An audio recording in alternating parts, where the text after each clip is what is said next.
विषय को प्रारंभ करने के पूर्व एक बात मन में आई, वो बता देता हूँ कि 3 दिन जो चर्चा चली तो मैं देख रहा था तो एक बात ध्यान में आई कि यह जो अपनी कार्य समिति की यानी शीर्षस्थ बैठक है, तो उसमें काम करने की एक शैली है। जो पुराने लोग हैं उनके तो ख्याल में है, किंतु कुछ लोग जो नए हैं उनके शायद एकदम ध्यान में नहीं आता कि ऐसी शैली हम लोगों ने क्यों रखी है। कुछ लोगों को तो ये भी लग सकता है कि बीच में वेस्ट ऑफ टाइम क्यों कर रहे हैं वगैरह वगैरह। तो इस शैली का थोड़ा सा मर्म हम समझ लें। ऐसा है कि हम सभी ध्येयवादी हैं, सभी का एक ही लक्ष्य है, हम सभी संगठन और सिद्धांत के प्रति आत्मसमर्पित है। तो भी सब समान होते हुए भी अलग अलग विषयों पर अलग अलग परिस्थिति में अलग अलग लोगों की अलग अलग राय होती है, ऐसा हम लोग देखते हैं। अलग अलग राय होती है ऐसा हम लोग अनुभव करते हैं, और फिर जब अलग अलग राय होते हैं तो लगता है कि मतभेद निर्माण हुए। मतभेद का आभास निर्माण करने वाले कई परिस्थितियां हैं, उनमें से एक परिस्थिति है हम यह भूल जाते हैं कि ध्येयवाद समान है, लक्ष्य समान है, आत्मसमर्पण समान है, तो भी एक ही परिस्थिति या इश्यू या प्रॉब्लम के बारे में जो प्रतिक्रिया रहेगी वह प्रतिक्रिया जो स्थानीय परिस्थितियां हैं, स्थानीय जो कार्यकर्ताओं का मानस है, तो इसका परिणाम होकर स्थानीय परिस्थिति के प्रभाव में प्रतिक्रिया निर्माण होती है। और अलग अलग जगह की स्थानीय परिस्थितियां अलग अलग होने के कारण प्रतिक्रियाएं अलग अलग होती है। केवल एक उदाहरण के नाते बताता हूँ, आपके एकदम ध्यान में आ जाए इसलिए। जैसे अखिल भारतीय स्तर पर किसी उद्योग में हड़ताल का नारा देना या नहीं देना, हड़ताल करना या नहीं करना, यह सवाल है।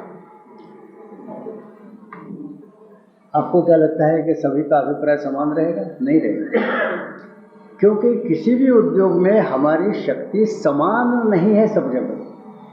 कुछ जगह हम अच्छे शक्तिमान हैं, कुछ जगह हम कमज़ोर हैं। तो यदि यह निर्णय होता है कि नहीं हड़ताल पर जाना चाहिए, तो जहां हमारे यूनिट्स कमज़ोर है वो कहेंगे क्या है, केंद्रीय नेतृत्व को पता ही नहीं है, हमारी पिटाई करवा रहे, यहाँ तो हम मर जाएंगे। मान लीजिए ऐसा हमने निर्णय लिया कि नहीं कि हड़ताल नहीं करेंगे। जहाँ हमारी शक्ति है वो लोग कहेंगे अरे यहाँ अच्छा मौका था, आगे बढ़ सकते थे, हम दूसरों पर मात करके आगे जा सकते थे। कैसा गलत निर्णय केंद्रीय नेतृत्व ने लिया। अब दोनों अपने अपने जगह सही है, दोनों समान सिंसियर हैं, किंतु दोनों को अखिल भारतीय परिस्थिति का सम्यक समग्र दर्शन नहीं है। यदि समग्र सम्यक दर्शन हो गया तो उनको पता चलेगा कि ऐसी स्थिति में सभी के लिए अनुकूल निर्णय हो ही नहीं सकता। जब तक सभी जगह हमारी स्थिति शक्ति समान नहीं है तब तक सभी के लिए अनुकूल निर्णय हो ही नहीं सकता। कुछ जगह के लिए अनुकूल होगा, कुछ जगह के लिए प्रतिकूल होगा। और जब निर्णय लेना पड़ता है और अखिल भारतीय स्तर पर है तो कुल मिलाकर कुछ जगह हमारी पिटाई भी होगी, कुछ जगह एडवांटेज होगा। तो एडवांटेज ज़्यादा है या डिसएडवांटेज ज़्यादा है, यह देखकर कुल मिलाकर विचार करना पड़ता है। तो केवल अपनी स्थानीय परिस्थिति के कारण एक प्रतिक्रिया तैयार होती है तो इससे नहीं बनेगा। अखिल भारतीय स्तर पर क्या स्थिति है यह जानने से फिर जो कमज़ोर यूनिट है वहाँ के भी लोग सिंसियर है, वो समझ सकते हैं कि हमारी पिटाई हो सकती है लेकिन अखिल भारतीय स्तर पर लाभ होगा, वो भी तैयार हो जाते हैं। तो जगह जगह के परिस्थिति का सम्यक ज्ञान रहा तो फिर मतभेद के प्रसंग कम होते हैं।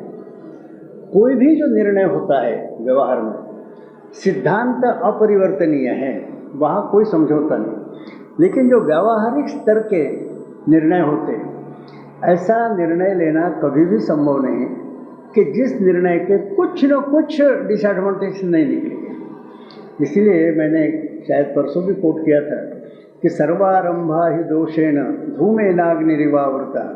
हम कोई भी कदम उठाए, कोई भी उपक्रम करें, बहुत अच्छा हो, तो भी उसमें कुछ न कुछ दोष, कुछ न कुछ उसके डिसएडवांटेजेस होते हैं। और जब निर्णय लेना पड़ता है तो बिल्कुल फुल प्रूफ, पूर्ण निर्दोष ऐसा कोई निर्णय हो ही नहीं सकता। इतना ही देखना पड़ता है कि भाई इसके एडवांटेजेस हो गए, डिसएडवांटेजेस हो गए, तो whether advantages outweigh the disadvantages और disadvantages outweigh the advantages, advantages ज़्यादा है या डिसएडवांटेजेस ज़्यादा है, यह देखकर निर्णय लेना पड़ता है। पूर्ण निर्दोष निर्णय व्यावहारिक स्तर का नहीं हो सकता। सैद्धांतिक स्तर के अपरिवर्तनीय है, किंतु व्यावहारिक स्तर पर जिसके कोई दुष्परिणाम नहीं हो गए ऐसा निर्णय नहीं होता। ज़्यादा दुष्परिणाम हो गए या ज़्यादा अच्छे परिणाम हो गए, यह देखकर फिर निर्णय लेना पड़ता है।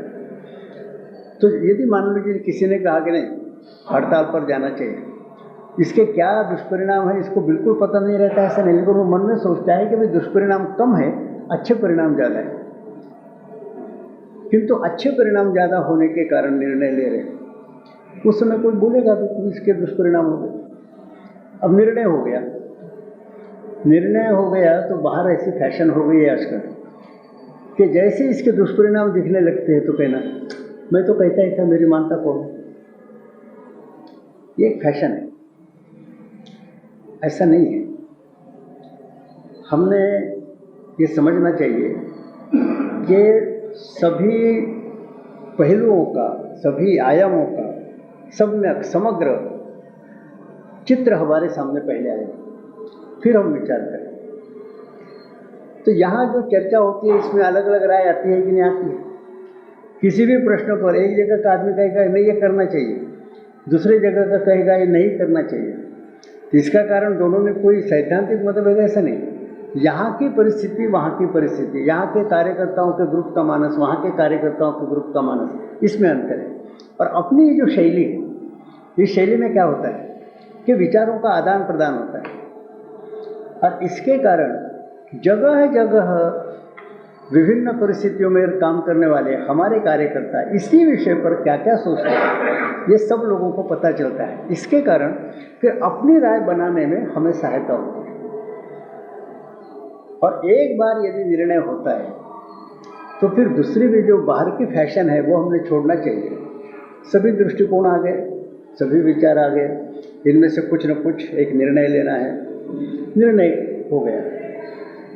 एक बार निर्णय होने के पश्चात बाहर की जो फैशन है वो छोड़ना चाहिए कि वाह मैं तो कह ही रहा था, मेरा कौन मानता है, सब अपने मनमानी चलाते हैं। वो जो हल्की ओछी बातें बोलना बाहर के वायुमंडल में प्रगतिशीलता मानी जाती है, वो अपने अंदर नहीं आनी चाहिए। एक बार निर्णय होने के बाद फिर वो सभी का निर्णय, जिन्होंने विभिन्न मत प्रकट किया होगा उनका भी निर्णय। राष्ट्रीय स्वयंसेवक संघ के इतिहास में आता है कि सारी कार्य पद्धति, सिद्धांत का प्रेजेंटेशन, प्रार्थना, प्रतिज्ञा, सारे विचार सिंधी के बैठक में हुए। और इस सिंधी के बैठक में कुछ प्रमुख 25 लोग थे। उस बैठक के बारे में हमारे वर्धा जिला संघ चालक पूजनीय आप्पाजी जोशी ने बताया। उस समय परम पूजनीय गुरुजी किसी ऑफिशियल पोजीशन में नहीं थे, लेकिन उस बैठक में थे। तो बोले उनके व्यवहार का हमें आश्चर्य लगता था कि कोई विषय निकला तो वो अपनी राय बहुत आग्रहपूर्वक, आवेशपूर्वक रखते थे। लेकिन एक बार यदि निर्णय हुआ और वो निर्णय उनके मत के प्रतिकूल रहा, तो बोले कभी मैंने आवेशपूर्ण यह प्रतिपादन किया था, यह मन में न लाते हुए, जो निर्णय होगा वह अपना ही निर्णय है समझकर वो आगे बढ़ते थे, पूर्ण रूपेण निर्णय को अपनाते थे। मैं समझता हूँ कि ये हम लोगों ने भी ध्यान में रखने लायक बात है।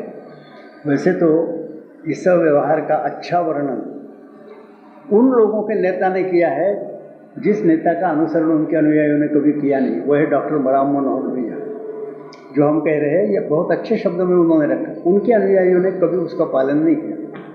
वो कहा उन्होंने वाक स्वातंत्र्य, कर्म नियंत्रण, वाक स्वातंत्र्य, हर एक ने अपनी अपनी जो बात है वह रखना चाहिए।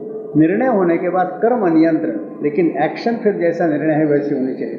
बहुत अच्छा सिद्धांत है, किंतु उनके लोगों ने उसका पालन नहीं किया। तो ये जो प्रोसेस है, सब जगह की, सब लोगों के विचार, सब जगह की परिस्थितियाँ सबके सामने यदि आती हैं, तो केवल अपने ही परिस्थिति के पृष्ठभूमि पर हमारी जो प्रतिक्रिया बनती है उसमें परिवर्तन होता है। इस प्रोसेस को सहायता ऐसी अपनी मोडस ऑपरेंडी शैली इस बैठक की होती है। नए लोगों को इसका पता न होने के कारण इसका मैंने थोड़ा उल्लेख किया। अभी यहाँ विचार होता है, कुछ निर्णय होते हैं, और एक प्रसन्नता की बात मेरे ध्यान में आई कि जो निर्णय हुआ होगा उस पर अमल करने की प्रवृत्ति बढ़ती जा रही है। ऐसा नहीं होता कि यहाँ निर्णय हुआ, डिसिप्लिन के नाते सब उस पर चलेंगे, ऐसा संभव नहीं है। प्रवृत्ति चाहिए। तो जो ही निर्णय होते हैं उनको गंभीरता से लेना और उसको अमल में लाने की कोशिश करना, यह प्रवृत्ति कुछ बढ़ रही है, ऐसा मैं देखता हूँ। उदाहरण के लिए ये कहा गया कि भाई हम संघ सृष्टि के अंग हैं, और इस दृष्टि से अपना जो ही कारोबार चलता है, स्थानीय, प्रादेशिक, अलग अलग स्तर के जो संघ के अधिकारी हैं, प्रचारक हैं, उनको अपने काम के बारे में जानकारी देते रहना। शायद आर्थिक क्षेत्र यह रूखा होने के कारण, रुक्ष होने के कारण उनको इसमें रुचि भी न हो। माने प्राइम मिनिस्टर कौन हो इसमें सबको रुचि हो सकती है, किंतु बोनस का सिद्धांत क्या हो उसमें सबको रुचि होना संभव नहीं। तो उनको रुचि भी न हो तो भी मान न मान मैं तेरा मेहमान, अपनी बात प्रचारक, पदाधिकारी, हर स्तर के उनको सुनाते ही जाना। माने फिर यदि कोई समस्या, उलझन पैदा होती है तो उनको पहले से समस्या उनके समझना कठिन होगा, लेकिन कुछ न कुछ है। भारतीय मजदूर संघ का भी इसमें कुछ न कुछ स्टैंड है, क्या है समझना चाहिए। पहले भी इन्होंने कहा था, पर एकदम वो गलत लोगों के प्रभाव में आकर और कोई ऐसा निर्णय नहीं लेंगे जो हमारे लिए प्रतिकूल रहेगा। इस दृष्टि से समय समय पर उनकी इच्छा हो न हो हम अपनी बात उनके पास पहुंचाए, ऐसा पहले कहा गया। जम्मू के बैठक में कहा गया। दूसरे बैठक में पूछा तो बोले नहीं करेंगे, इसके बाद करेंगे। तो ये अमल में आने में समय लगा। अभी भी हर जगह पूरा अमल में आया ऐसा नहीं, लेकिन जम्मू के बैठक से लेकर अब तक ये प्रक्रिया बढ़ती जा रही है। इसकी गंभीरता लोग समझते जा रहे हैं।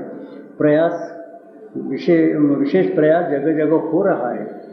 कहीं सफल होता है, कहीं असफल होता है, लेकिन निर्णय पर अमल करने की प्रवृत्ति बढ़ती जा रही है। यह एक अच्छी बात ध्यान में आती है। वैसे दूसरी बात, जब बीएमएस बढ़ने लगा तो आग्रहपूर्वक बताई गई, अपने यहाँ बाहर से लोग आएंगे, communist union, socialist union, inter, तो बताया गया है कि भी बाहर से जो लोग आते हैं, वो विषय मैं यहाँ पूरा नहीं लेना चाहता, तो उनकी मेंबरशिप हम 2 फेजेस में विचार करें कि कम्युनिस्ट यूनियन छोड़कर बीएमएस में आया तो वो फिजिकली, टेक्निकली, कॉन्स्टिट्यूशनली बीएमएस का हो गया, लेकिन मन के दृष्टि से वो भी बीएमएस का नहीं हुआ, बीएमएस माइंडेड नहीं हुआ। आइडियोलॉजिकल एंड साइकोलॉजिकल वो बीएमएस का नहीं हुआ। तो वो उसको स्पष्ट बताना चाहिए, और हम लोगों ने बताया भी कि भाई आप दूसरे यूनियन से आए, वहाँ की रीति नीति पद्धति अलग है, यहाँ की रीति नीति पद्धति अलग है, हमारा बीएमएस कल्चर है, आपको वो समझ लेना पड़ेगा। बीएमएस कल्चर में एडजस्ट होने में आपको तकलीफ होगी, वो सारा समझकर एडजस्ट होने की आप कोशिश कीजिए। तो उसने भी एडजस्ट होने की कोशिश करनी चाहिए, हमने भी उसको संस्कार देने की कोशिश करनी चाहिए। तो इस तरह से लोगों को धीरे धीरे आत्मसात करना। जो संस्कार ग्रहण करते हैं वो रह जाएंगे, जो संस्कार ग्रहण ही नहीं करते और पुराने बुरे गंदे संस्कार जो छोड़ नहीं सकते, वो स्वयं बाहर जाएंगे या उनको निकाला जाएगा। लेकिन ये प्रक्रिया होनी चाहिए, ऐसा कहा गया। शुरू में इधर आग्रह नहीं था लोगों का, फिर धीरे धीरे आग्रह बढ़ने लगा, तो अब हर जगह ये प्रोसेस है। कितना परिणाम होता है ये अलग अलग उसके रिजल्ट्स आ सकते हैं, लेकिन हर जगह इस दृष्टि से एक कॉन्शियसनेस लोगों में बढ़ रहा है और वो प्रयास जितना हो सकता है लोग करते हैं, ऐसा दिखाई देता है। तीसरी भी एक बात है, आजकल हर एक संस्था में यह भी फैशन हो गई है कि आपस में झगड़े करना, गुटबंदी करना। थोड़े से आपसी झगड़े ये सिद्धांत के कारण हो गए, ज़्यादातर व्यक्तिगत आकांक्षाएं इसी के कारण झगड़े होते हैं। अब सारा ही गांव यदि मलेरिया से पीड़ित है या कॉलेरा से पीड़ित है तो मेरा ही मकान बिल्कुल उससे अछूता रहेगा, संभव नहीं। तो ये जो कॉन्टेजियस डिसीजेस है उनके कीटाणु, विषैले कीटाणु अपने भी यहाँ आते हैं, कोई ऐसी बात नहीं है, हम लोग बंद बक्स में थोड़े रहते हैं। तो ये कहा गया कि इस पर बारीकी से विचार होना चाहिए,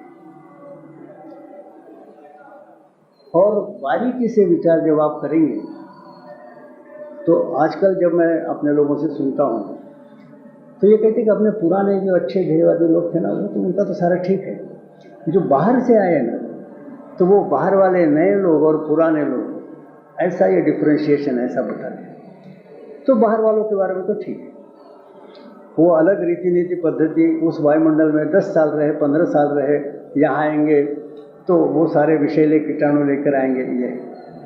लेकिन इसी आधार पर मतभेद होते हैं, ये समझना गलत है।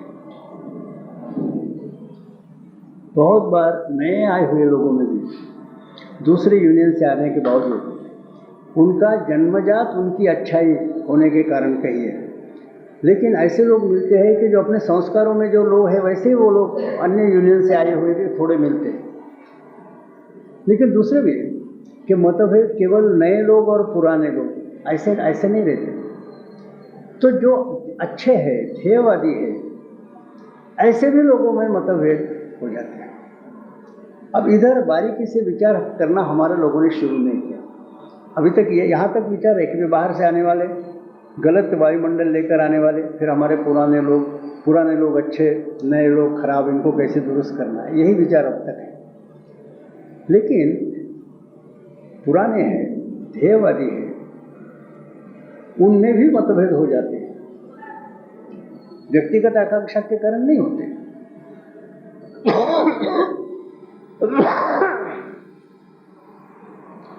व्यक्तिगत आकांक्षा के कारण नहीं होते तो भी मतभेद हो जाते हैं। फिर एक बार मतभेद हो जाने के बाद व्यक्तिगत राग द्वेष भी निर्माण होते हैं। अब इस सब प्रोसेस के बारे में अभी तक अपने यहाँ बारीकी से विचार नहीं हुआ और उनको फिर समझाने की कोशिश की जाए। ये तो करनी चाहिए, इसमें आपत्ति नहीं। लेकिन मेरा ऐसा मत है कि जहाँ दो धड़े हो गए या दो मत हो गए, वहाँ एकदम एक बैठक में आप दोनों को समझा सकना, ये मनोविज्ञान के दृष्टि से भी असंभव। इसका कारण ऐसा है कि एक मनुष्य, मानो एक विचार मेरे मन में मैं 2 साल से रखता हूँ, उसके विपरीत विचार दूसरे धड़े का आदमी 2 साल से रखता है। 2 साल से एक ही तरह का विचार मन में रखने के कारण उस विचार के प्रति भी एक ममता, अटैचमेंट, आसक्ति निर्माण होती है। और आप बौद्धिक स्तर पर हम दोनों को समझाएंगे तो हम बौद्धिक स्तर पर समझ गए तो भी उसको ग्रहण करना, हजम करना असंभव हो जाता है। धीरे धीरे आज हमने आपका कहना सुन लिया, बौद्धिक स्तर पर कहा ठीक है, लेकिन जो पुराने 2 साल का अटैचमेंट है वो एकदम जा नहीं सकता, तो उसको हजम करने में टाइम लगता है।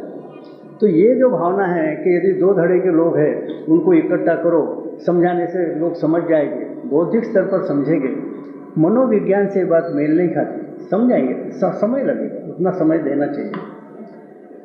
किंतु इससे भी महत्व की बात है, आज के स्थिति के परिप्रेक्ष्य में एक महत्व की बात यह है कि दोनों तरफ ध्येयवादी लोग हैं, समान ध्येयवादी है, समान आत्मा समर्पित है।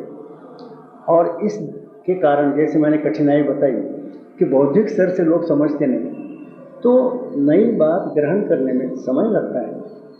इसके कारण वो एकदम समझौता नहीं हो सकता। किंतु आज के परिस्थिति के परिप्रेक्ष्य में मैं दूसरा पहलू रखना चाहता हूँ। आज हम बहुत कठिन परिस्थिति में से जा रहे हैं, बड़ा संघर्ष हमारे सामने है, और किसी भी यूनियन में परस्पर विरोधी मत रखने वाले लेकिन ध्येयवादी ऐसे भी लोग हैं, उनको परिस्थिति कितनी गंभीर है इसमें से जाने के लिए सब लोगों ने एकत्रित आना। जो आपसी मतभेद हो गए वो सारे बाद में एक दूसरे को गाली देने का प्रोग्राम अलग से करेंगे, लेकिन इस सब परिस्थिति में ये 2-4 साल ये परिस्थिति टिकेगी, 3-4 साल टिकेगी, तब तक हम लोगों ने आपसी मतभेदों पर मोरेटोरियम डालना चाहिए। इतनी परिस्थिति गंभीर है ये यदि कार्यकर्ता दोनों तरफ से समझते। मोरेटोरियम का मतलब आप समझ गए कि स्थगित करना। तो ये क्रिटिकल पीरियड जब तक है तब तक हम अपने मतभेद आपसी झगड़े करना, ये मोरेटोरियम दिया है। बाद में फिर आपसे जो झगड़ा करना है वो करेंगे, क्योंकि परिस्थिति इतनी कठिन है। तो दोनों तरफ झगड़ने वाले यदि ध्येयवादी है तो दोनों को समझ सकते हैं। मुश्किल क्या है कि दोनों का हम समझौता करने की तो कोशिश करते हैं कि भाई तुम्हारे यहाँ प्रेसिडेंट कौन रहे, जनरल सेक्रेटरी रहे, इसका तो समझौता करने की कोशिश करते हैं, लेकिन हम यह नहीं देखते कि परिस्थिति की तीव्रता कितनी है, कितनी क्रिटिकल सिचुएशन है। ये दोनों को याद है क्या? और मैं आपको बताता हूँ कि दोनों को यदि परिस्थिति कितनी कठिन, तीव्र, क्रिटिकल है, यदि दोनों को पता चला, और इस दृष्टि से तुमने आपसी झगड़ों पर, मतभेदों पर मोरेटोरियम डालना चाहिए, शायद जी कहा। ध्येयवादी है वो जरूर अपनी सारी भावनाएं, सारे आवेग, सारे आवेश दबाकर ध्येय की दृष्टि से काम पर दोनों मिलकर जुट जाएंगे, ये निश्चित बात है। ऐसा होता नहीं, हम ऊपर की ट्रीटमेंट करते हैं कि भाई फिर वो तुम्हारे एग्जीक्यूटिव का कंपोजिशन कैसा रहे, एक गुट का 2 आदमी लिया जाए, एक गुट के 4 आदमी ले जाए, ये जो सारा चलता है, इसके बजाय ये करे, इसमें से रास्ता निकलता है, अच्छा है। लेकिन तीव्रता की, critical nature of the situation की यदि जानकारी हम दोनों को देते हैं तो मैं अवश्य कहता हूँ कि ध्येयवादी है तो वो अपनी भावनाएं, आवेग, आवेश ये भूलकर काम में जुट जाएंगे, इसमें कोई शक नहीं। इसका बहुत अच्छा उदाहरण इतिहास में आता है। 1720 में बालाजी विश्वनाथ पेशवा की मृत्यु हुई और बाजीराव को पेशवा बनाया गया। उनकी उम्र 20 साल की थी, और जब उनको पेशवा बनाया गया उस समय झगड़े बहुत थे, कूट बहुत थे। अब बाजीराव ने ये आपसी समझौते करना, समझाना वगैरह प्रोग्राम हाथ में ही नहीं लिया। आपस में झगड़ा करने वाले सब सरदारों को समझाना, ये प्रोग्राम हाथ में नहीं लिया। उन्होंने दूसरा काम किया, उत्तर के परिस्थिति का निरीक्षण किया और सभी लोगों को बताया कि उत्तर की परिस्थिति क्या है, दिल्ली का जो मुगल सिंहासन है वो कैसे डावाडोल हो रहा है, ये चंबल तक का एरिया ऐसा है कि हम यदि सब मिलकर आक्रमण करते हैं तो चंबल के उस पार तक तो हमारी सेनाएं पहुंच सकती है। तो नारा दिया कि चलो दिल्ली, अब हिंदुपत पातशाही बनने में देर क्या है। और ये it touch the chord of the hearts of the people, क्योंकि ध्येयवादी तो सब थे, आपस में झगड़ा करते थे लेकिन ध्येयवादी थे। ऐसा एक महान इमीडिएट गोल जब सामने रखा गया तो बाकी सारे झगड़े के बारे में लोगों ने सोचा ही नहीं, सीधे चंबल की ओर सारे थे। तो इमीडिएट बड़ा ध्येय यदि हम सामने रखते हैं तो उस ध्येय के कारण ही ध्येयवादी लोगों के जो मतभेद है उस समय समाप्त हो जाते हैं। और हम सीधा कहे कि उसके बाद आपने एक दूसरे को गाली देना है, वो गाली गलौज के कार्यक्रम के लिए हम बाद में आपको पूरा अवसर देंगे, स्पेशल उसके लिए पीरियड रखेंगे। लेकिन ये क्रिटिकल पीरियड है, ऐसा क्रिटिकल है यदि हम उनको बताते हैं कि देश की स्वतंत्रता समाप्त हो रही, संप्रभुता समाप्त हो रही, तो इस कॉन्शियसनेस के कारण जैसी एकता आएगी, ये समझौते के कारण कि 2 सीटें तुम्हारी रहे और 4 सीटें हमारी एग्जीक्यूटिव में रहे, ये कॉम्प्रोमाइजेस थोड़ा काम करती हैं, ज़्यादा काम नहीं कर सकती, पैच वर्क होता है। लेकिन आज की स्थिति में परिस्थिति की जानकारी, कॉन्शियसनेस, ये भी हमने जागरूक किया, बहुत सारे मतभेद समाप्त हो गए, लोग भूल जाएंगे। ये थोड़ा ध्यान में रखिए। वे ऐसा कीजिए जो चल रहा है, या और अब ज़्यादा गड़बड़ मत कीजिए। अब तो लाउड स्पीकर बहुत गड़बड़ करता है, सबको सुनाई देता है ना, कितना पर्याप्त।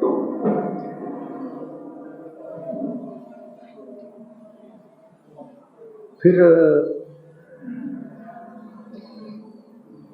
परिस्थिति के विषय में सभी को पूरी जानकारी, यहाँ जो बैठे, ये ठीक है कि आप लोग बाहर जाकर लोगों को समझाएंगे, लेकिन आप कैसे हर एक को परिस्थिति के बारे में पूरी जानकारी। संकट महान है, सब जानते हैं, उसका विस्तृत विवरण करने की इस बैठक में आवश्यकता नहीं। आप ही उसका विवरण बाकी लोगों के सामने करते रहते हैं। और आप ये भी जानते हैं कि ये जो महान आक्रमण हमारी स्वतंत्रता संप्रभुता पर हो रहा विदेशी पूंजी के द्वारा, तो कठिन संघर्ष है, लंबा संघर्ष है, बहुत त्याग करने की आवश्यकता है। तो भी यदि हमने ऐसी इच्छा शक्ति रखी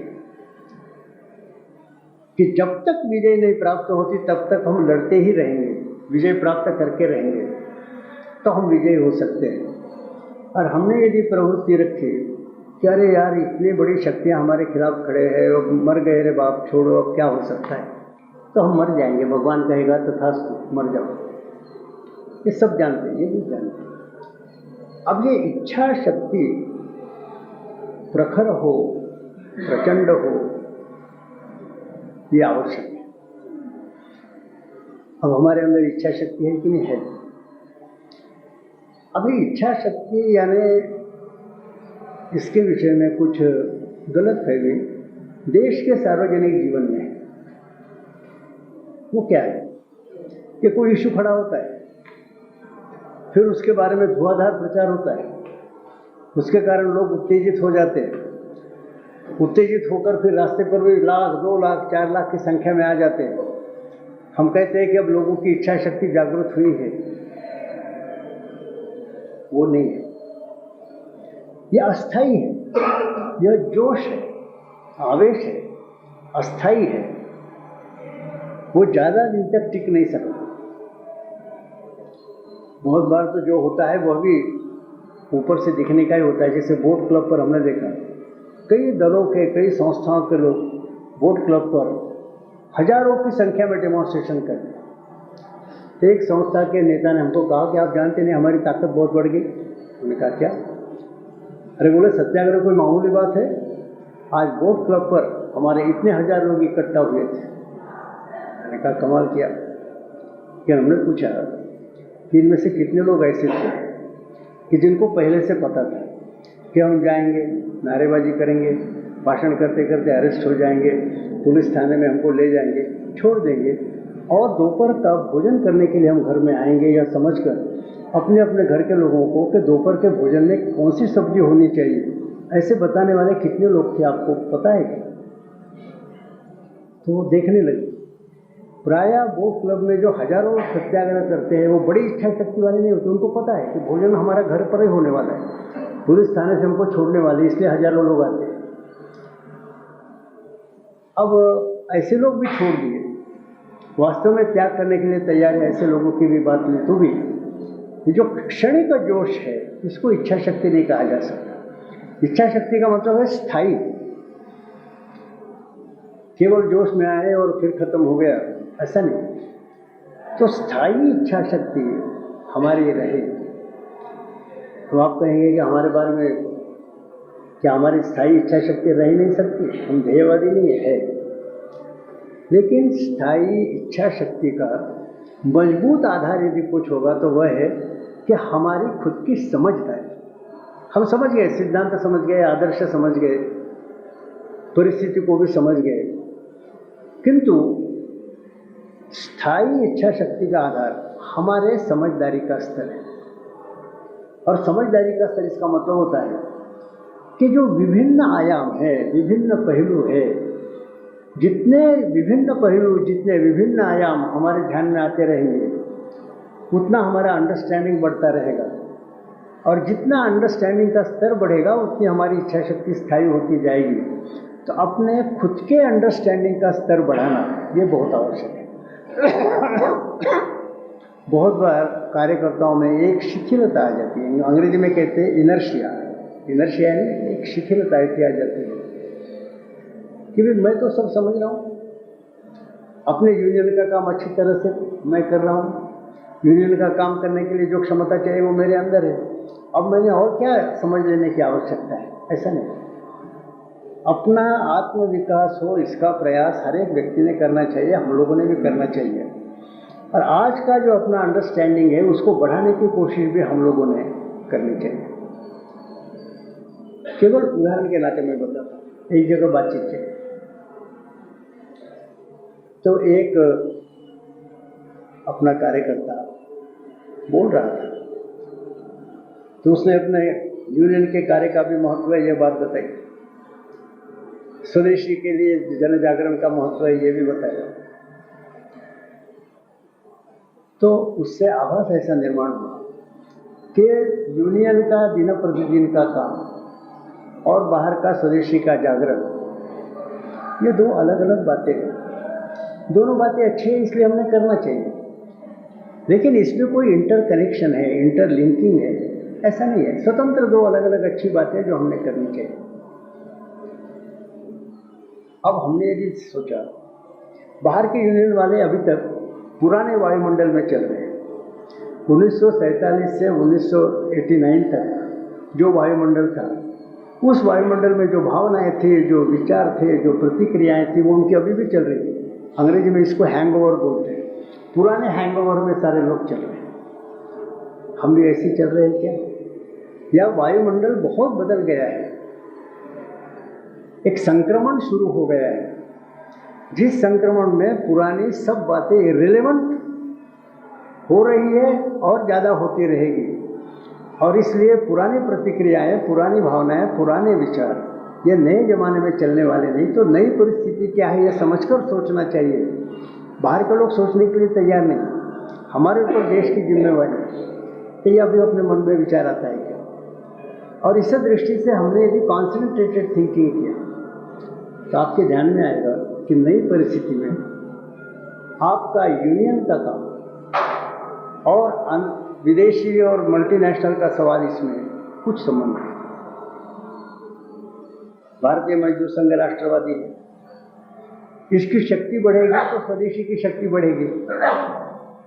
तो इसकी शक्ति बढ़ाने वाला हर एक काम, मैं भारतीय मजदूर संघ नाम ले रहा हूँ, सभी के संस्थाओं के बारे में, आरएसएस के बारे में, विद्यार्थी परिषद के बारे में, सभी संस्थाओं के राष्ट्रवादी संगठन जितने हैं उनकी निजी शक्ति जितनी बढ़ती है संगठनात्मक, उतना ही स्वदेशी की ताकत बढ़ती है। और इस दृष्टि से हर एक संस्था की, और इसलिए भारतीय मजदूर संघ की शक्ति बढ़ाने के लिए जो छोटे से छोटा काम कारण हो सकता है, थोड़ी सी शक्ति बढ़ाने के लिए भी क्यों न हो, उसके द्वारा यदि भारतीय मजदूर संघ की यूनियन की शक्ति बढ़ती है तो उसके कारण स्वदेशी आंदोलन की शक्ति बढ़ती है। यह विचार हमारे मन में नहीं आया।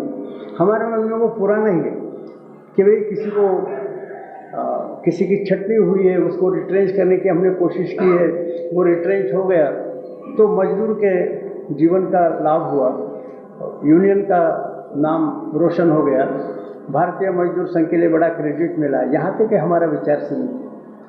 आज की स्थिति में, ये मल्टीनेशनल वाला सवाल पहले नहीं था, आज की स्थिति में जब ये है कि राष्ट्रवादी हर एक संस्था की शक्ति बढ़ाने वाले हर एक काम का परिणाम स्वदेशी पर होता है, तो हमने समझना चाहिए कि एक छटनी हुए मजदूर को यदि हमने काम पर लाया तो केवल उसका लाभ हुआ ऐसा नहीं, केवल उस यूनियन का नाम रोशन हुआ ऐसा नहीं, केवल भारतीय मजदूर संघ का कैटलॉग ऑफ क्रेडिट ये बढ़ गया ऐसा नहीं। तो राष्ट्रभक्त संस्था की शक्ति बढ़ने के कारण एक एक आदमी के लिए आपने जो काम किया उसका रीइंस्टेटमेंट हुआ। छटनी हुए एक वर्कर की रीइंस्टेटमेंट यानी विदेशी आर्थिक साम्राज्य के कफन में ठोकी गई ये कील है, अन्वयार्थ है। विदेशी आर्थिक साम्राज्य के कफन में ठोकी गई ये कील माने एक मजदूर का रीइंस्टेटमेंट है। ये यदि हम नहीं समझेंगे और दोनों अलग अलग बातें करेंगे कि मजदूर संघ का काम अच्छा है इसलिए कर रहे, स्वदेशी जागरण मंच का काम अच्छा है इसलिए कर रहे, तो इसका मतलब है कि हम भी बाकी यूनियन वालों के समान 49 to 90 जो पीरियड था उसी वायुमंडल में हमारा मन अभी भी चल रहा है। तो नई परिस्थिति में ठीक ढंग से अपनी समझदारी का हम स्तर बढ़ाए, ये बहुत आवश्यक होता है। अब ये पूरा विचार जब हम करते हैं तो फिर दूसरी एक बात आती है, अपने ही समझ कट्टर राष्ट्रभक्त ऐसी जो विभिन्न संस्थाएं चल रही, संघ सृष्टि की ऐसे जो विभिन्न संस्थाएं चल रही, तो जैसा आपस में हमारा तालमेल हो वैसे इन संस्थाओं के साथ भी हमारा हर स्तर पर तालमेल हो। और उसके पहले भारतीय मजदूर संघ की शक्ति पूर्ण रूपेण प्रकट हो, इसलिए हर स्तर पर बीएमएस से संबंधित जितनी यूनियनें हैं उन सब यूनियनों के लोग हर स्तर पर अपना तालमेल कायम करें। तो तालुका लेवल तक बीएमएस की यूनियंस के मेंबर, बहुत जगह ऐसा है कि यूनिट नहीं है, अब जो ऑल इंडिया रहता है जैसे रेलवे है, इलेक्ट्रिसिटी है, परिवहन है, हर जगह कमेटियां होगी ऐसे नहीं, लेकिन बीएमएस के मेंबर्स रहते हैं। तो तालुका लेवल, जिला लेवल पर विभिन्न यूनियनों में काम करने वाले अपने जो लोग हैं उनकी बार बार बैठकें हो, एक दूसरे से परिचय हो, 15 दिन में नहीं तो महीने में एक बार सब लोग इकट्ठा बैठे, और इस तरह से बार बार इकट्ठा बैठेंगे तो हमारे वीक पॉइंट्स कौन से हैं, स्ट्रॉन्ग पॉइंट्स कौन से, इसका पता चलेगा। और एक जगह जो वीक पॉइंट है उस वीक पॉइंट को दूसरे जगह के स्ट्रॉन्ग पॉइंट से कवर किया जा सकता है। तो हर जगह पूरी ताकत कंसोलिडेट होगी, पूरी ताकत मोबिलाइज कर सकेंगे। अभी अभी तक ऐसा था कि एक ही स्थान पर विभिन्न क्षेत्रों में भारतीय मजदूर संघ की यूनियनें भी रहती थी और उसके यूनियन नहीं तो कम से कम मेंबरशिप रहती थी, लेकिन एक दूसरे का परिचय नहीं, एक दूसरे का कोऑर्डिनेशन नहीं। और इसके कारण उस स्थान की, उस तालुका की, उस जिले की जो पूरी शक्ति है उसका कंसोलिडेशन और मोबिलाइजेशन नहीं होता था। इस तरह से यदि महीने में एक बार सब लोग इकट्ठा बैठते हैं, मुझे एक जगह का स्मरण है कि कम्युनिस्टों की ताकत बहुत, बैंक का मामला है, और 2 महिला सदस्य केवल नए अपने एनओबीडब्ल्यू में आ गए। जैसे एनओबीडब्ल्यू की सदस्य ये महिलाएं हो गई, एकदम उनके ऊपर सोशल बायकॉट डिक्लेयर किया। अब उस यूनिट में 250 ऐसे लोग थे, और सोशल बायकॉट यानी कि इनके टेबल की फाइल को हम हाथ नहीं लगाएंगे, हमारी फाइल इनके टेबल पर नहीं जानी चाहिए। यहाँ तक कि वहाँ जो पानी का मटका था, तो इस मटके पर या तो हम पानी पिएंगे या ये महिलाएं पानी पिएंगी। ये महिलाएं पानी पिएंगी तो इस मटके से हम नहीं पानी पिएंगे, हम पानी पिएंगे तो इनको नहीं पानी पीने देंगे। Social boycott. अब आप कल्पना कर सकते हैं कि महिलाएं, वो भी 2 ही, सारा यूनिट इनके खिलाफ, लेकिन वो कट्टर थे। तो वहाँ लोगों को पता चला, तो वहाँ के बीएमएस यूनिट के लगभग 500 लोग, थोड़ा ऑर्गेनाइज करना पड़ा, उन्होंने वो बैंक के ऑफिस के सामने डेमोन्स्ट्रेशन किया। डेमोन्स्ट्रेशन में गाली गलौज भी की। एक पद्धति है, जैसे हम धार्मिक विधि करते हैं तो ये कहना पड़ता है श्रुति स्मृति पुराणोक्त फल प्राप्त्यर्थम, वैसे ऐसे जब कुछ होते हैं तो गाली गलौज एक कर्मकांड है। और फिर सीधे धमकी दी कि कल से यदि इन महिलाओं को तकलीफ हुई तो तुम्हारे बाकी अहरे गहरे नत्थु खैरे लोगों को नहीं, नाम लेकर के ये तुम्हारे 3 नेता हैं, उनको रास्ते पर हमने भटकने देंगे, पिटाई करेंगे। दूसरे दिन से खत्म हो गया, सोशल बायकॉट विड्रॉ किया। अब वास्तव में पहले भी शक्ति वहाँ थी, किंतु एक दूसरे का कोऑर्डिनेशन न होने के कारण एक के शक्ति का दूसरे जगह उपयोग ऐसा नहीं होता था।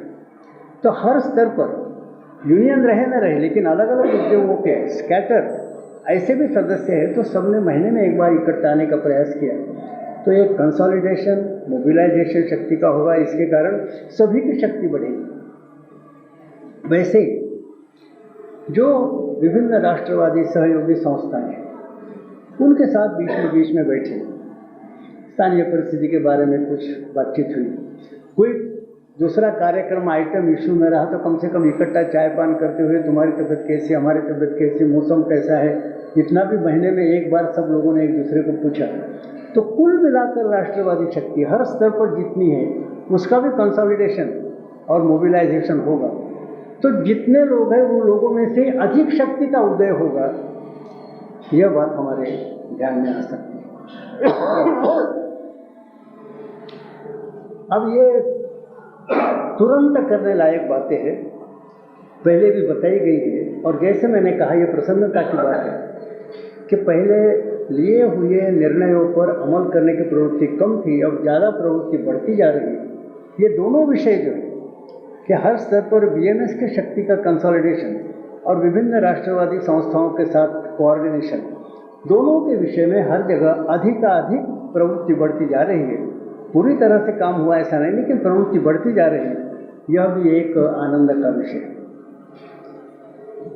अब दूसरी बात है कि ये जो लड़ाई है उसके विषय में मैं स्पष्ट रूप से यह कहूँगा कि स्वदेशी जागरण मंच का निर्माण हुआ उस समय हम लोगों की इच्छा शक्ति तो थी, किंतु किस तरह से ये सारा चलेगा, दुनिया भर का पैसा उनके पास है, भारत सरकार उनके पक्ष में है, गरीबों को कुचलने का सब लोग प्रयास कर रहे हैं, हम प्रयास करेंगे, लड़ेंगे, कहाँ तक सफल होगा। किंतु स्वदेशी जागरण मंच के स्थापना के पश्चात अब तक जो घटनाक्रम रहा है, वह घटनाक्रम हम लोगों का हौसला बढ़ाने वाला है। पूरा बताने की आवश्यकता नहीं, संक्षेप में बताऊंगा।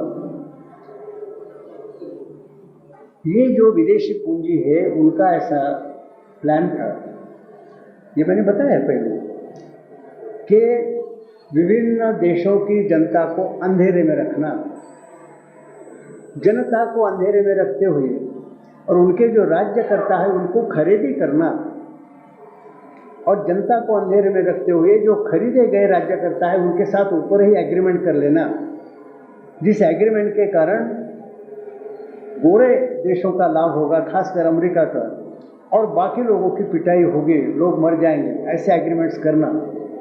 वो पहले पब्लिश नहीं करना, पब्लिश भी करते हैं तो पूरे पब्लिश नहीं करना, केवल मीठा मीठा गप गप ऐसे ही पब्लिश करना। अमल होने लगेगा तो लोग फिर चिल्लाएंगे, तो उनको वो yes they will be fumbling, वो ये सोचेगा कि करना क्या, आकाश से आसमान से कुल्हाड़ी पड़ गई, अब क्या करना। तो कन्फ्यूजन में लोग रहेंगे, तब तक अपना काम हो जाएगा। तो अचानक सारा काम करना, माने जनता को तब पता चले जब आसमान से कुल्हाड़ी पड़ गई, उस समय जनता कुछ नहीं कर सकती। ये उनका प्लान था। भगवान की दया से ये प्लान सफल नहीं हुआ। मैं डिटेल्स में जाने की आवश्यकता नहीं समझता, कई जगह वो थोड़ा बोला गया, कुछ नहीं बोला गया, लेकिन जगह है जगह। और अमेरिका के बारे में मैंने बार बार कहा कि जब मैं अमेरिका कहता हूँ तो अमेरिका के करोड़ों लोग मेरे मन में नहीं, अमेरिका के राज्यकर्ता और अमेरिका की पूंजीवादी संस्थाएं, वित्तीय संस्थाएं, यही हमारे मन के सामने है। तो इनके ये जो इरादे थे वो सफल नहीं हो पाए, हमारे कारण नहीं, भगवान की इच्छा नहीं थी। तो ये जो इन्होंने सोचा कि जब तक लोग सोए हुए हैं, गफलत में है, तभी अपना एकदम हमला करके काम निपटना, शुरू में दक्षिण अमेरिका में वो सफल पूरे हुए, मध्य अमेरिका में सफल हुए, लेकिन बाकी उनका उदाहरण देकर बाकी जगह थोड़ी जागृति आने लगी, और वो छोड़कर बाकी लगभग कई देशों में इस विषय में जागृति आ गई। इसके कारण जब ये आक्रमण करते हैं तो जनता के कुछ न कुछ लोग जागृत रहते हैं, उसके खिलाफ आवाज़ उठाते हैं, ये प्रक्रिया शुरू हो गई। इसके कारण पहले जो उन्होंने सोचा था कि विभिन्न देशों की जनता गफलत में रहेगी, सोई हुई रहेगी, हम एकदम आक्रमण करेंगे, फिर वो कुछ नहीं कर सकेंगे, ऐसा नहीं हुआ। जगह जगह प्रतिकार की आवाज़ कम से कम जगह जगह शुरू हुई। तृतीय विश्व के देशों में भी शुरू हुई। यूरोप के भी गरीब लोगों ने आवाज़ इसके खिलाफ उठाई। और इतना ही नहीं, तो आज की स्थिति यह है, मैं डिटेल्स में जाने की आवश्यकता नहीं समझता, कि इनका जो इंटरनल सेल्फ कॉन्ट्राडिक्शन, अंतर विरोध था, वह अधिक स्पष्ट हुआ। और ये सबके ध्यान में आया कि ये केवल तृतीय विश्व के देशों को ही खाना चाहते, ऐसा नहीं, यूरोप के गरीब लोगों को खाना चाहते, ऐसा नहीं, ये मनुष्य नहीं है। इनके मन में अपने देशवासियों के बारे में भी दया, करुणा, प्रेम कुछ नहीं है। अपना मुनाफा बढ़ाने के लिए वो अपने ही देशवासियों को खाने के लिए तैयार हो जाते हैं। और ये समस्या उसके कारण है कि जब ऐसा दिखाई दिया, पहले लो वेजेस और लो प्रोडक्टिविटी साथ साथ जाती थी। माने जहाँ लो वेजेस है वहाँ प्रोडक्टिविटी भी कम रहती थी और सोफिस्टिकेशन नहीं रहता था प्रोडक्शन का। कुछ थर्ड वर्ल्ड कंट्रीज में ऐसा दिखाई दिया कि मजदूरों को ठीक ढंग से मोटिवेट किया तो तनख्वाह कम लेते हुए भी वो सोफिस्टिकेशन के साथ प्रोडक्शन उतना ही दे सकते हैं जैसे अमेरिका के मजदूर देते हैं। तो लालच बढ़ गई कि यदि हम मोटिवेट कर सके और कम तनख्वाह लेते हुए भी यदि वो सोफिस्टिकेटेड प्रोडक्शन उतना ही दे सके जैसे यूरोप अमेरिका के मजदूर देते हैं, तो अमेरिका के सामने जब समस्या आई कि नए उद्योग शुरू करना है, तो अमेरिका में क्यों शुरू किए जाए? अमेरिका में शुरू करेंगे तो अमेरिका का मजदूर ज़्यादा पैसा मांगेगा। थर्ड वर्ल्ड कंट्रीज का जो मजदूर है, गरीब देश का है, वो कम पैसे पर काम करेगा, माल वैसे ही रहेगा, सोफिस्टिकेशन तो कम वो वेजेस रहने के कारण, और कच्चा माल भी थर्ड वर्ल्ड कंट्रीज में है, तो वहीं का कच्चा माल, वहीं का मजदूर, हम अपना कारखाना वहाँ शुरू करें तो मुनाफे की मार्जिन बढ़ जाएगी। इसलिए नए कारखाने अब अमेरिका में खोलना ही नहीं है, चर्चा शुरू हो गई। और दूसरा कि जैसे अपने यहाँ इंडस्ट्री बीमार हो जाती है, वहाँ भी बीमार होती है, तो बीमार इंडस्ट्री के बारे में वहाँ एक कन्वेंशन ये है कि सरकार ने उनको पैसा देना,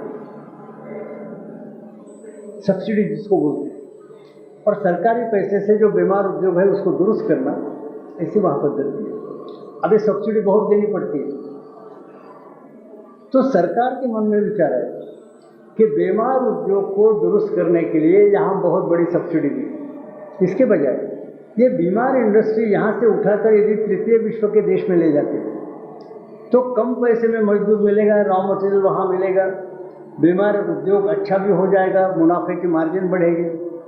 तो ये उद्योग तृतीय विश्व के देशों में लगाना, ये एक विचार शुरू हुआ। ये नहीं सोचा कि अरे बीमार उद्योग अमेरिका से उठाकर यदि हम आप ले जाएंगे तो आपके जो देशवासी है, flesh of your flesh and blood of your blood, आपके खून खानदान के, आपके ही मजदूर, उनकी हालत क्या होगी?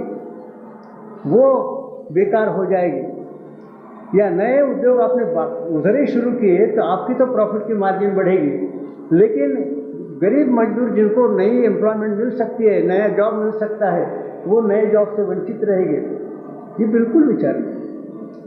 ये उनकी जो राक्षसी प्रवृत्ति है, केवल पैसा, मुनाफा, थोड़े लोगों को ज़्यादा और ज़्यादा श्रीमान करते जाना, उसके कारण करोड़ों लोग मर गए तो भी उनको फिक्र नहीं है। हैवानी प्रवृत्ति जो है, और पहले हम सोचते थे कि हैवानी प्रवृत्ति केवल तृतीय विश्व के देश के बारे में, ऐसा नहीं। अब दिखाई दिया कि यूरोप के भी बारे में है, गरीब लोगों के बारे में, और अब जब दिखाई दिया कि प्रत्यक्ष यूनाइटेड स्टेट्स के गरीब लोगों के बारे में भी, इनके खून खानदान के जो गरीब लोग हैं, इनके बारे में भी इनके मन में कोई दया, करुणा, प्रेम नहीं है। तो ये टर्निंग पॉइंट है, ऐसा आप समझ लीजिए कि इनकी जो पुरानी रणनीति है वो अब सफल नहीं हो सकती। प्रयास कर रहे हैं, कुछ दिन चलेगा, लेकिन जब ये स्थिति आ गई कि अपने ही देश के गरीब लोगों के प्रति निष्करुण, निष्प्रेम, यह भावना और वो एक्सपोज होना, लोगों के सामने आना, ये टर्निंग पॉइंट इतने जल्दी आएगा ऐसा नहीं लगता था। तो क्या हुआ है एकदम गफलत में सोए हुए अवस्था में सबको पकड़ के अपना उद्देश्य पूरा करना, ये अब नहीं हो सकता। दूसरी भी बात है, अपने देश में भी स्वदेशी का जागरण बढ़ रहा है और विभिन्न सेक्शंस में स्वदेशी की भावना है। अभी जो मुरलीधर राव के भाषण में आपने कहा कि इसी का परिणाम है कि मैनिफेस्टो में हर एक पार्टी को स्वदेशी की बात लिखना पड़ता है। अब ये पॉलिटिकल पार्टियां क्या करती है नहीं करती ये बताने की आवश्यकता नहीं। पॉलिटिक्स बहुत ऊंचा गेम है, आप और हम जैसे जो छोटे लोग हैं वो समझ नहीं सकते, लेकिन सभी पार्टियों पर दबाव आ सके इतना प्रभाव स्वदेशी के प्रचार का हुआ है, यह बात निश्चित है। तो इस तरह से यहाँ भी प्रभाव बढ़ाइए। आज के जो घोषणा पत्र विभिन्न दलों के वो बताते हैं। अब ऐसी स्थिति में आज जब हम यहाँ बैठे हैं तो हमारे सामने सवाल आता है कि अपनी रणनीति क्या है, स्ट्रैटेजी, टैक्टिक हमारी क्या रहे, यह सवाल आता है। सिद्धांत सबको मालूम है, अपनी कार्य पद्धति, स्वदेशी की कार्य पद्धति सबको मालूम है। जन जागरण के दबाव से ही सभी को दुरुस्त किया जा सकता है, यह भी हम समझ गए। उसका प्रत्यंतर भी अभी हमें घोषणा पत्रों से सब पार्टियों के मिला है। तो आने वाले स्थिति में क्या स्ट्रैटेजी रहे, यह सवाल आता है। तो टैक्टिक और स्ट्रैटेजी तय करते समय कुछ लोगों की जो है प्रवृत्ति मन में रहती है वो छोड़ दे कि मुझे क्या लगता है, मेरी क्या राय है, मेरी यानी हर एक व्यक्ति की। तो मुझे क्या अच्छा लगता है, क्या बुरा लगता है, ये अपने जगह विषय है। अपने लाइक्स एंड डिसलाइक्स के आधार पर हम संगठन की नीति, रणनीति, टैक्टिक तय नहीं कर सकते। कुछ साइंटिफिक आधार पर तय होनी चाहिए और साइंटिफिक आधार यही है कि आज की परिस्थिति क्या है, इसकी ज़्यादा से ज़्यादा जानकारी हम पहले इकट्ठा करें, समग्र ज़्यादा से ज़्यादा जानकारी। और वो ज़्यादा से ज़्यादा जानकारी यहाँ बैठे हुए सब लोगों के पास पहुँचे और फिर आइए जैसे 3 दिन के बैठे कोई, वैसे ही हम 3 दिन, 6 दिन, 9 दिन जितना ही हो हम बैठे कि भाई ये जो सारी जानकारी प्राप्त हुई है उसके प्रकाश में अब अपना ध्येय क्या है यह समझकर कौन सी रणनीति अपनाना ठीक है, इस पर चर्चा हो। तरह तरह के विचार आएंगे, परस्पर विसंगत भी विचार आ सकते हैं, परस्पर विरोधी भी विचार आ सकते हैं, लेकिन आधार होना चाहिए समग्र जानकारी। केवल मैं आवेश में आ गया हूँ, मुझे क्या लगता है, ये लड़कपन वाली बात नहीं होनी चाहिए। तो समग्र जानकारी प्राप्त करने का प्रयास आने वाले कुछ दिनों में करने की आवश्यकता है। हम जानते हैं कि राजनीतिक परिस्थिति अस्थिर है। हमारे लिए स्वदेशी के नाते हो, बीएमएस के नाते हो, जब हमने पहले ही सोचा कि कोई भी पार्टी पावर में रहे, हम लोक शक्ति को इतना बढ़ाएंगे कि लोक शक्ति जो कहेगी वही करना किसी भी सरकार के लिए आवश्यक हो जाएगा, बाध्य हो जाएगी सरकार। लोक शक्ति जब जागृत हो जाती है, किसी भी पार्टी की सरकार रहे, जनता कहेगी वही करना पड़ता है। और वो जन जागरण करने का जब हमने तय किया तो राजनीतिक अस्थिरता के कारण बहुत चिंतित होने की आवश्यकता नहीं। चिंता इस बात की है कि जन जागरण कैसे होगा। कोई भी राजदंड हाथ में लेने वाला होगा, उसको दबाने वाला धर्मदंड यानी लोक शक्ति कैसे जागरूक करना, वो काम अपना पहले से चल रहा है। इसलिए आज की जो राजनीतिक अस्थिरता है इसके बारे में नागरिक के नाते हम भले ही सोचें, लेकिन अपने ध्येय की दृष्टि से विचार किया तो लोक शक्ति का जागरण यही हमारा आधार है। किंतु नई परिस्थिति में कौन कहाँ खड़ा है इसकी पूरी जानकारी प्राप्त करने का प्रयास हम करें। और इसमें कुछ बातें, पहली बात है हम तो गैर राजनीतिक, नॉन पॉलिटिकल है, लेकिन बाकी सारी यूनिवर्स तो पॉलिटिकल है। अब यह राजनीतिक अस्थिरता है, बीएमएस के ऊपर उसका कोई गलत अच्छा ऐसा परिणाम होने वाला नहीं, अन्य संस्थाओं पर अवश्य होगा।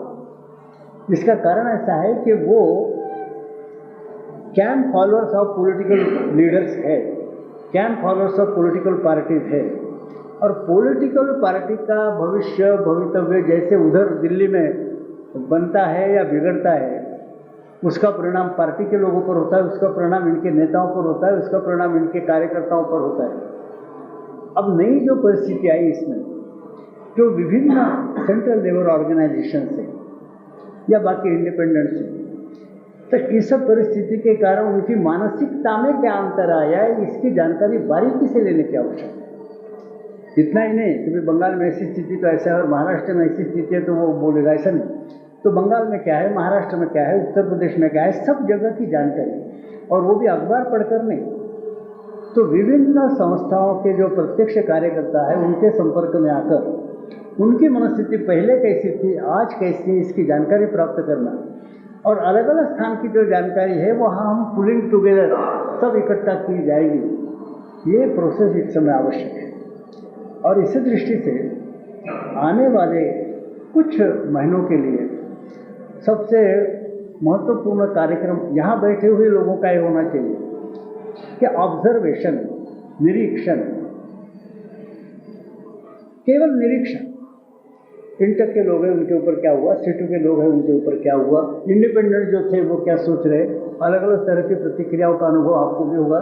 लेकिन वो समग्र उसकी जानकारी इकट्ठा करना, ऐसी समग्र जानकारी जब इकट्ठा हो जाएगी, वो जितनी समग्र होगी, जितनी ज़्यादा होगी, उतना ही सही निर्णय हमारा हो सकता है।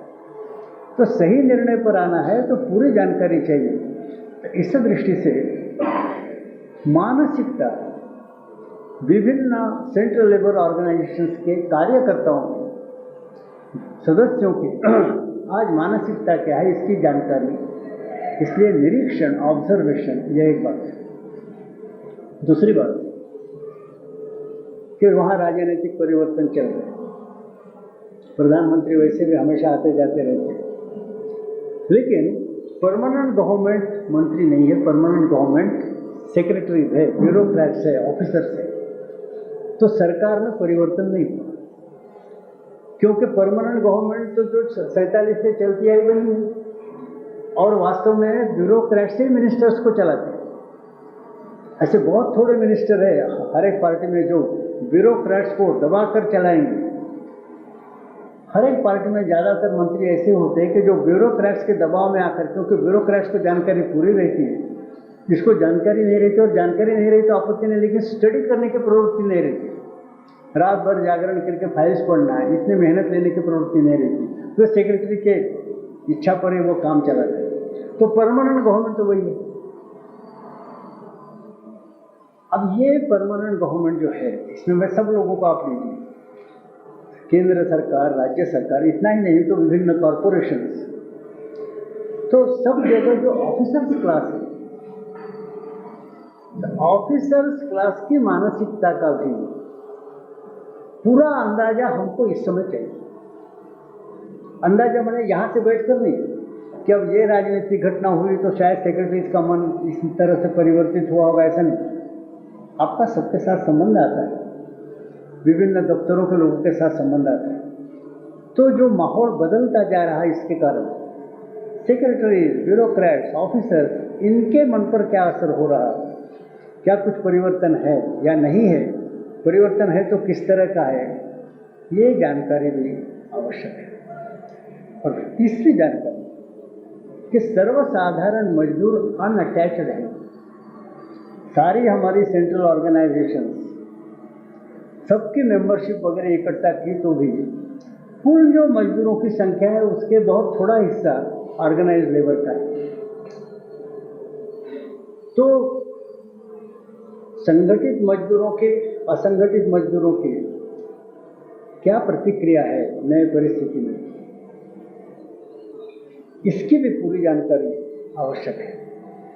वो अपने ढंग से सोचते हैं, ऐसा नहीं है कि हर परिस्थिति में वो केंद्र अपने सेंट्रल लेबर ऑर्गेनाइजेशन के लीडर की ही इच्छा के अनुसार चलेंगे, ऐसा नहीं। उनका अपना सोचने का ढंग होता है। केवल उदाहरण के लिए मैं बताता हूँ कि हमारे डांगे जी शिकायत करते थे कि मुंबई के टेक्सटाइल में, वहाँ महार इस नाम की जो कम्युनिटी है उसके बारे में बोलते थे, अम्बेडकर जी की तो ज़्यादातर जॉबर्स इसी कम्युनिटी के रहते थे।